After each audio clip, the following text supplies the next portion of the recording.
Hello lads and ladettes, and in today's video we're going to talk about Enya. Is she good or is she crap? Let's talk about it.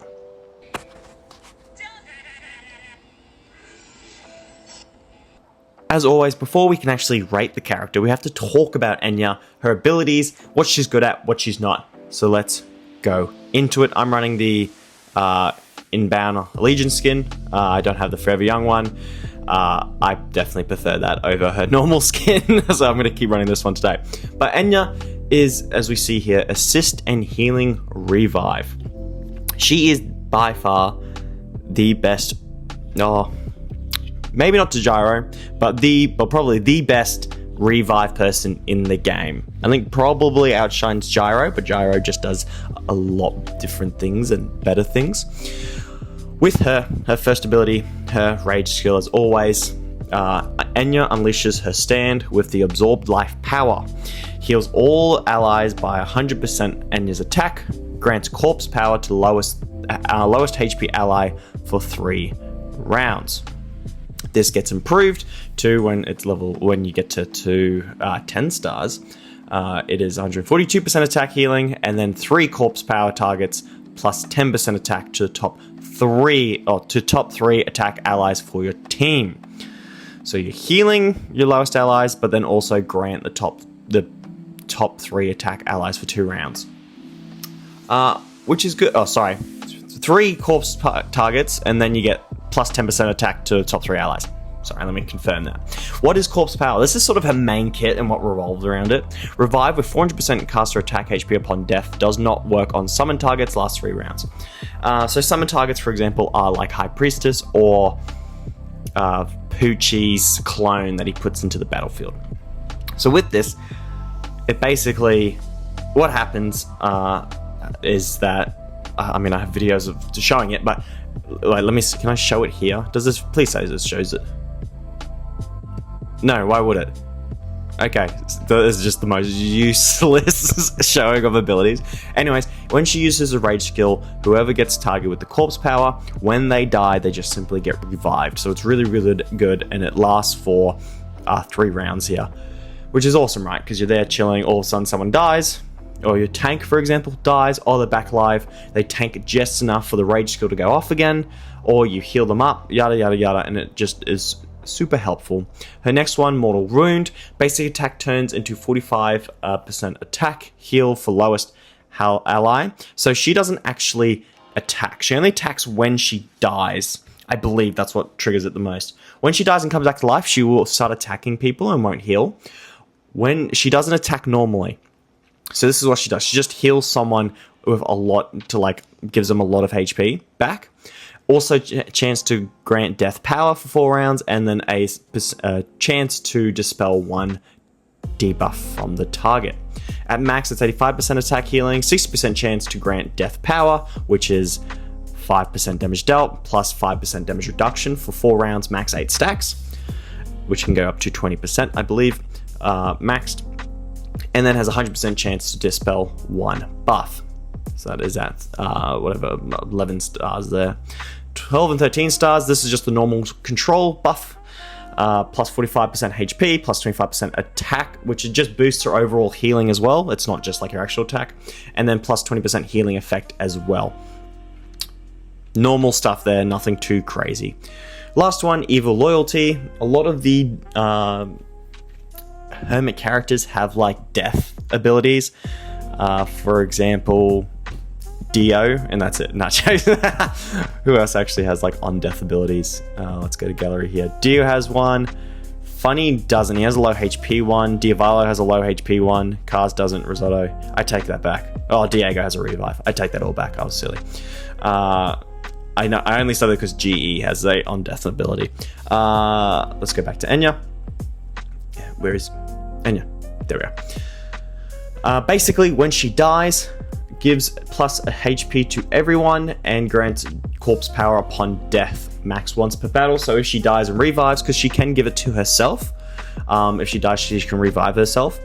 I believe, yeah, I think she does. I've seen it before, I think, because that's how does she come back to life and attack? Makes sense, right? She's able to just give it to everyone. So a strat that used to happen is that people used to put Enya at the front because I think it was just a grant, like just to make everyone live longer in the late game, because in the late game there's a lot of burst potential, which I'll get into.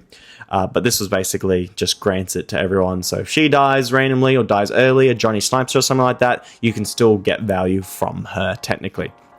Her awaken abilities, I don't have it yet, but her first one is rage skill attack healing is increased for everyone, and then it grants 4 targets corpse power.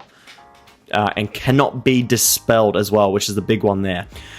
So granting it to 4 people, so besides one person misses out, 2 people technically miss out. She cannot be dispelled, which is awesome because there's a lot of dispelling in this game. For example, if I go to Turu here, the newest character in Goldenstone, his ability is actually, where is it? Hits here. Removes 1 debuff from 3 random allies and okay, that's not it. Anyways, there's ways to like dispel buffs. For example, Funny Valentine has a good one. Where is it? He has the ability to transform stacks into plague, where he can't do that if it can't be dispelled, right? And other things as well, dispelling buffs or anything like that. So that's big. However, you can still get Revive Banned, which we'll go to in a moment. Here we are. Her next one is damage reduction. Next one, initial rage, as always. Mortal wound, so increases the healing and then 80% chance to grant death power. I think that's very underwhelming. I'm going to be real right now. I'll state that. Like, I think 100% chance. I don't think it'd be broken if it was 100% chance. I could be wrong, but it's just not, especially because she heals one person singly, not everyone. And then when she dies, cannot be dispelled but grants more healing to all allies. It's just like you're just getting the cannot be dispelled part there, and like more healing's great, but sort of just like I feel like that's underwhelming as well. But I feel like in her kit that you can't really do too much about that one. And then, of course, the Awaken Healing. When she drops, for 4 rounds, when the HP drops below 60%, healing and control resistance increases just to get those extra heals in. So that is the Enya stuff there. How to build Enya bar. Well, obviously, first one is going to want healing, just to increase the healing. That's her main thing. She doesn't do damage, and there's not going to be a case where like you're going to need her to do damage if she dies and comes back. So you're going to want her to be focused on the healing. So healing received is awesome. It can get to a max of 20%. And then you probably want either damage reduction for the first 2 rounds, or let's look at a couple of other ones. So let me go to a character that actually has one so I can look through it. Forge, yeah. Ultimate.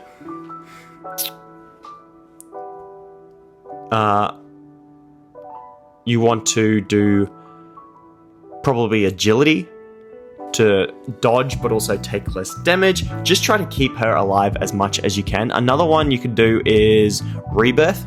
6% chance to revive with low HP, max 3 times per battle. In a second, we're going to get into why that might not be the good, but in the middle game, it's good to just just keep on going. Also, 60% chance to dispel all debuffs at the start of the round, just to really try and just keep your team healthy is sort of the aim of the game here. And then I think robust might be a good idea, or ironclad, or even shelter. That's the thing here. I don't think can she get, or even control to stop her from activating her abilities. That was all the ones there. So whatever you can do on these ones. So just healing. You can't really do so much. Just keep her alive. No point really doing the savior because she won't be critting. You can increase her like healing for the attack and stuff like that, but to put on the other one instead, which is the Jotaro set, is a lot better just because 10% chance to gain HP whenever attacked, and then also the 10% crit resistance and HP as well, just to keep the tankiness going, basically. Builds. How do you do team builds? Sorry, let me clarify. Team builds with Enya bar. With Enya, she sort of can just dominate as a single healer, because all she's going to doing is just stay in the back, hopefully not dying, and going from there. So literally, any build you want to do with her, you can do it. Like, she just fits everywhere. If we go in here, like even in this team, I mean, not this team, this is a very specific team I'm running, but for example, you could have double revive, for example, Gyro and Enya, just keep the revives coming, or you could take out Gyro. This is a very powerful one, GE and Enya. I haven't tried it out yet because GE isn't maxed, and I prefer doing as much damage as I can. But basically with the lifelink with GE, your team is slowly going to get whittled down, and if they do go down, you have Enya that has corpse revive on them, like ready to go. So, and they die, GE comes back, does the lifelink, so hopefully they get whittled down even lower, and it's just powerful. Quite powerful. With that one, or you can just run solo, and I could put that, and that could be the team there, because Jotaro tanks, everyone gets the corpse power. After they keep dying, they keep coming back to life. It's not too complicated with Enya. With the heals, we can actually show off some healing. Actually, if we go, we can actually compare the healing. This won't be fair by like any means, but let's do this. See who out heals. I don't think it's really going to matter, but let's see here. 43. Look at that. She's there because she's the single heals, and she's mainly focused on healing. GE heals, but because of the lifelink, it sort of makes his AoE heal a lot easier, just because he can just over-heal the damage that everyone's taking. Where Enya focuses on one person and just whoop, gives them so much HP. So that's the first one there. Let's see if it keeps on going. 47, 27 million there. It must have critted or something like that. I would like to compare the healing after I do another round. So Enya's absolutely beasting with the healing right now. GE is also lower, but that's also, I got no gear on Enya, so that's not too bad at all. Let's see with Gyro who heals more. Ooh, somewhat similar. So not too crazy. There was usually a 20 mil gap, so it's lowered it down. But I want to make the comparison with Gyro. He's also done nearly 100 million damage, while Enya has done no damage.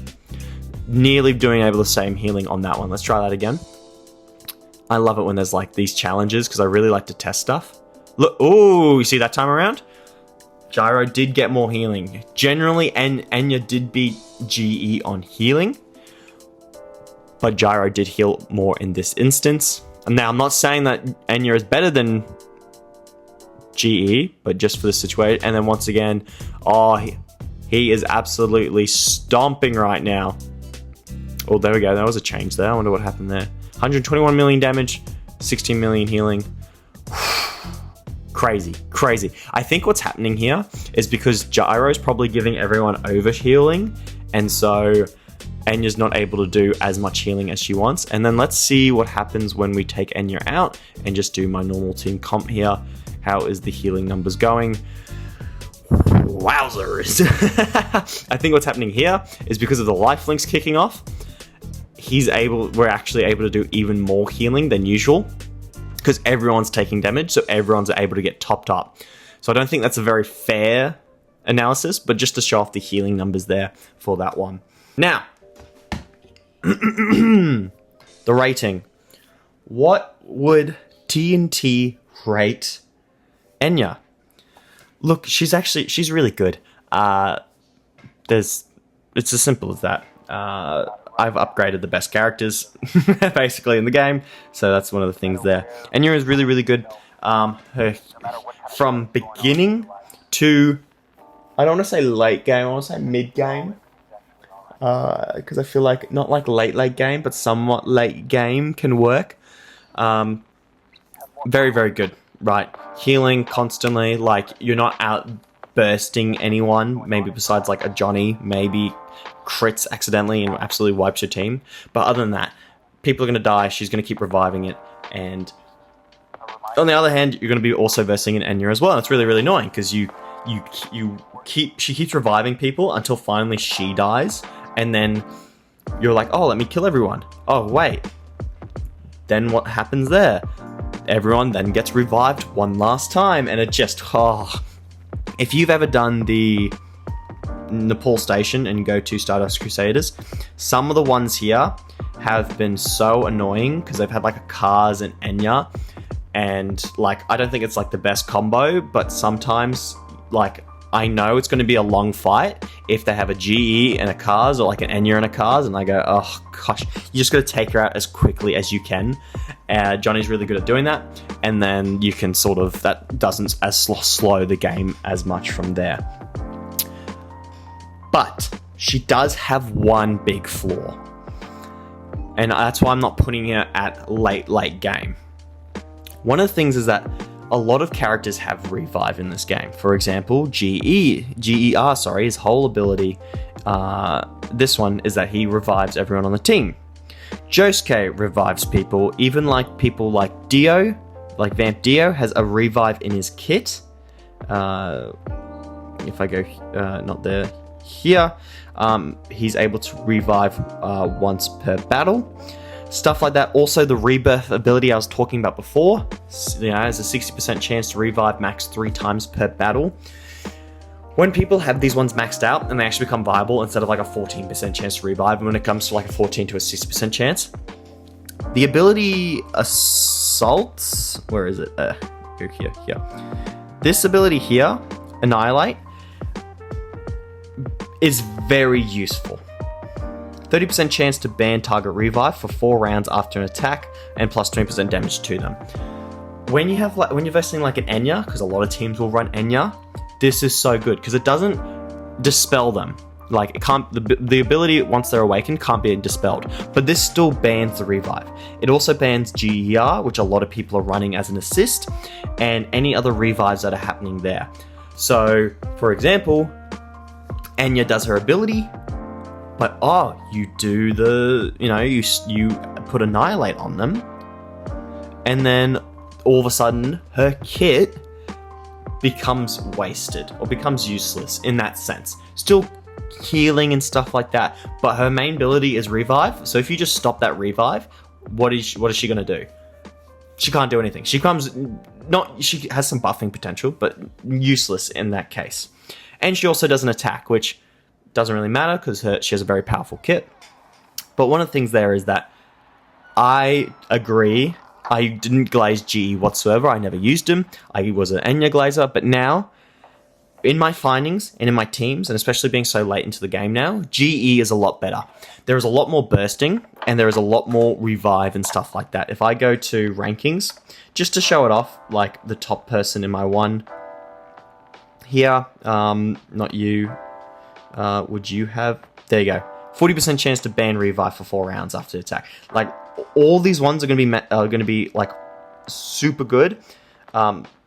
Is there, and well, he has it on nearly every character. I wonder if he has like revive on anyone. There's robust there. I don't think he would. Maybe on a Johnny? No. Like, yeah, well, I've seen Annihilate on every single attacking character basically. Because if you do verse some teams, I wonder, does many teams have Enya, or are these people? So if I go here, for example, he has, Josuke has a revive built into his kit. GER, revive built into his kit. You can't stop Johnny's revive with his abilities, I believe. So it's like, oh great, that's going to be reviving. If I go over here, oh, look, I can stop Dio Brando's revive, I can stop Enya's revive. Like, now that team isn't going to have a lot of healing for that. So that's one of the things there that I just want to point out. And I know I've dragged on a little bit about it.